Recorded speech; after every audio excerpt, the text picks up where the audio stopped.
Você sabia que tem 3 erros básicos e fundamentais que todo estudante que começa a estudar o direito penal na faculdade ou para a prova da OAB comete? Sabia que esses erros atrapalham muito na evolução do direito penal e, embora sejam muito simples de resolver, todo mundo acaba incidindo em um deles em algum momento e às vezes isso se prolonga durante muito tempo e faz com que os alunos acabem errando questões na prova da faculdade e depois isso reflita no exame de ordem, onde o direito penal é matéria fundamental e muitos optam inclusive pela segunda fase de direito penal, já que é uma matéria com poucas peças, onde a gente tem uma facilidade para estudar as teses de defesa. Entretanto, muitas vezes, por conta desses 3 errinhos simples, básicos e fundamentais, isso tudo acaba ficando mais difícil. Se você gosta de direito penal, estuda direito penal, mas tem uma dificuldade com alguns temas que parecem às vezes um tanto ou quanto complicados, e no fundo eles não são, fica aqui comigo nesse vídeo que eu vou te mostrar os 3 principais erros e os 3 segredos para destravar o estudo do seu direito penal de uma forma definitiva, tanto para você estudar na sua faculdade, quanto depois, quando você estiver estudando para a prova da OAB, buscando aí a primeira fase e quem sabe até uma segunda fase em direito penal. Olá pessoal, eu sou o professor Cristiano Rodrigues, professor de Direito Penal aqui do Estratégia OAB, há mais de 20 anos na área de ensino para carreiras públicas e principalmente para o exame de ordem. Se você quer aprender um pouco mais de Direito Penal, desvendar alguns segredos dessa matéria tão bacana, é só você seguir aqui o canal do Estratégia OAB, as nossas redes sociais, para que a gente possa então trocar alguma ideia, bater papo sobre o Direito Penal e de uma vez por todas resolver alguns problemas que todo mundo tem, mas que são muito mais simples do que parecem. Muito bem, pessoal, 3 grandes problemas que normalmente acompanham o aluno que está trabalhando com direito penal pela primeira vez, seja no estudo da faculdade, seja naquele momento em que está indo para um estudo um pouquinho mais aprofundado para fazer o exame de ordem. Pode ser que você não opte pelo direito penal na segunda fase do exame de ordem, mas na primeira fase você vai ter que enfrentar 6 questões de direito penal. E essas questões não são tão difíceis quanto parecem, principalmente quando a gente esclarece algumas coisas que ficam no nosso inconsciente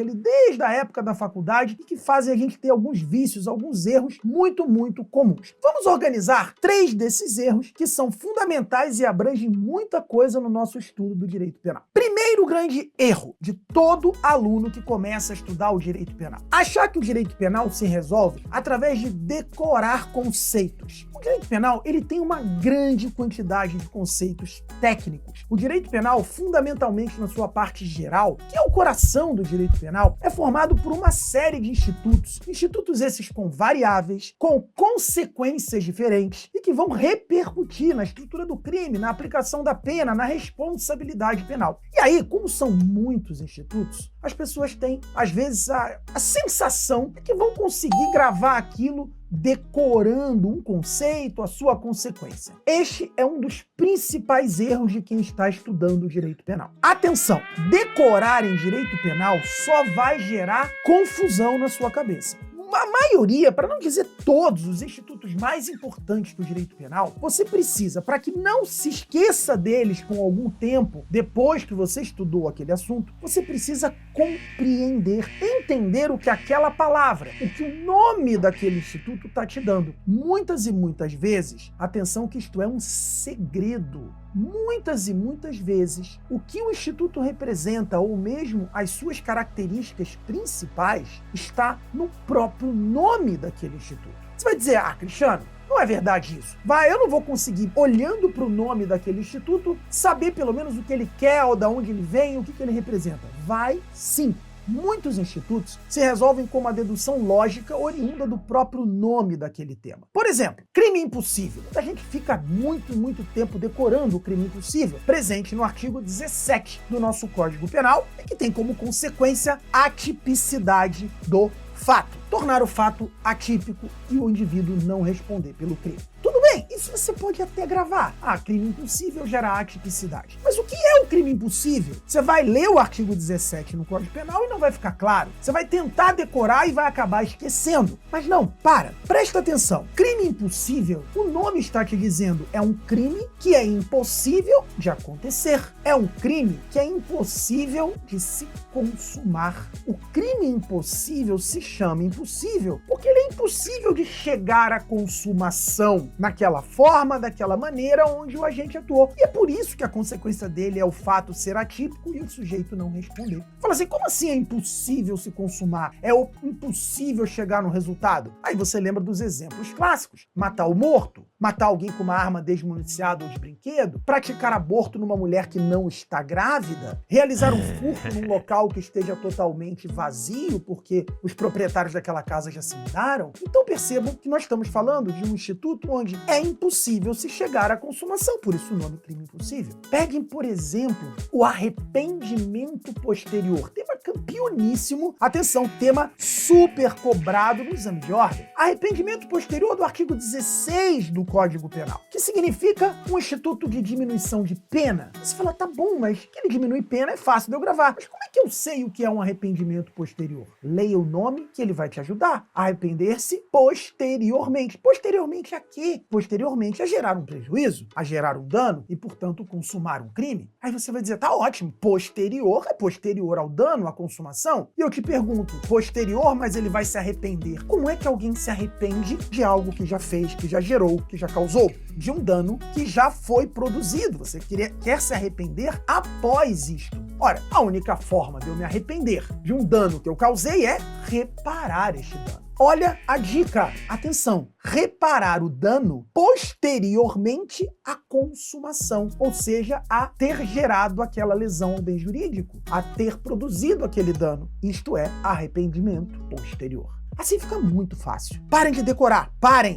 Leiam a palavra, entendam o nome do instituto e tudo vai ficar mais simples. Segundo grande erro, quando a gente olha para a estrutura do crime, a gente sabe que o crime é formado por 3 elementos estruturais: o fato típico, a ilicitude e a culpabilidade. E na maioria das vezes, as teses de defesa e as absolvições buscam o quê? Afastamento de crime. Ou seja, você vai buscar afastar aquele crime em razão da ausência de um desses 3 elementos que a gente acabou de citar. E aí, como é que você não vai atuar para não cometer a falha mais comum que todo mundo comete? Vejam, o que é muito comum de acontecer é misturar esses elementos na hora de excluir um deles. Portanto, se você tiver uma questão que trabalhe com exclusão da ilicitude, atenção, excludentes de ilicitude estão listadas no artigo 23 do Código Penal. Temos lá o estado de necessidade, a legítima defesa, o estrito cumprimento do dever legal e o exercício regular de direito. Quando você aplica numa questão de prova uma causa de exclusão da ilicitude, você tem que se ater, na hora de marcar no seu gabarito,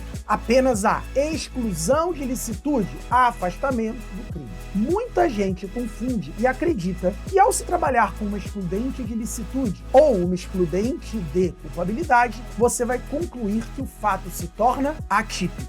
Atenção, não é verdade. O fato não se torna atípico porque você atuou numa excludente de ilicitude, por exemplo, a legítima defesa do artigo 25 do Código Penal, ou mesmo porque você atuou numa excludente de culpabilidade, por exemplo, a coação moral irresistível do artigo 22. Excludente de culpabilidade afasta a culpabilidade, isenta de pena e exclui o crime. Mas o fato, atenção para isto, o fato continua típico. Embora ele não seja mais crime, ele permanece típico. Então, o mesmo vale para a excludente de ilicitude, não pode mais ter este tipo de confusão. Quando se fala de exclusão de um dos elementos do crime, essa exclusão afeta o elemento especificamente. E, portanto, uma excludente de ilicitude afasta a ilicitude e o fato permanece típico. Uma excludente de culpabilidade afasta a culpabilidade e o fato permanece típico. Embora, em todas essas hipóteses, na ausência de um dos elementos que compõem o conceito de crime, não há crime e o crime está afastado. Terceiro grande erro que